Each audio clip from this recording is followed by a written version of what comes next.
for about 7 or 8 years, I've been volunteering with Downtown Greens in a couple of capacities, and they had just recently kind of reorganized their office, and they had this white wall, and I walked in and said, Sarah, wouldn't it be great if there was a mural on this wall? And she's like, well, do you know anybody? A little nudge, nudge. Right. And so we agreed that it would be something, and we kind of put it off for maybe a month or two, and then Kathryn started as the intern at Print Jazz, and I kind of laid out some of the projects that I had in the pipeline, and when I mentioned this mural, she's like, wait, what was that? I was like, oh, there's a mural, and she's like, I would love to do that.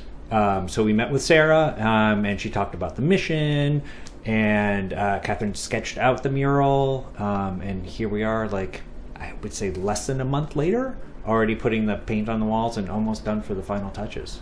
And it was kind of inspired by like the placement of Downtown Greens being an urban green space within like Fredericksburg itself. So we wanted to show like the natural ecosystem and then have some elements that show like human interaction kind of nurturing that ecosystem. Downtown Greens does so much. It is the green space. There's a lot about ecology and earth stewardship, but there's also the community involvement, the putting down roots in the community. And so there's kind of nods to all of that in Kathryn's design. But as well, like, this is a workspace. So somebody, has to sit here and look at this every day.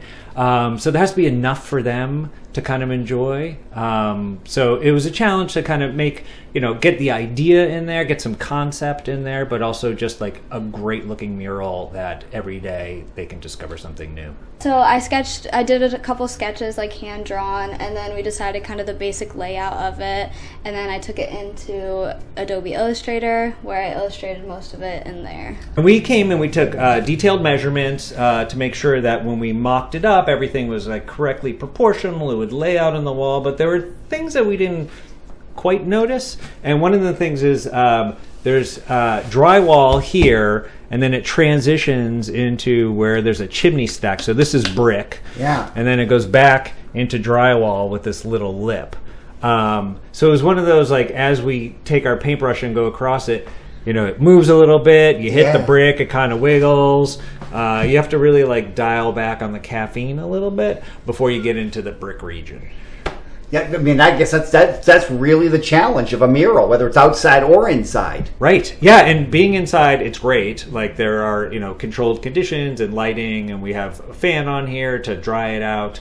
But there are still, there's ups and downs, literally, as you're, like, jumping up and down a chair, working in a corner. Part of the mural actually wraps around. There's 2 inside corners and 1 outside corner, so we had to think about, as people move through the space and see it, they're not always going to see it straight on. They're going to see it at angles, and how do we turn those corners? Yeah, it taught me a lot. I've never actually worked with a client that wasn't like in my school or part of my curriculum, so this was really fun to do. And for Kathryn to come in without that much knowledge of Downtown Greens, that she was able to kind of get that from Sarah and walking around. Downtown Greens does have a presence. It has, it is an entity, and like she picked up on that right away, and included lots of fun elements in here.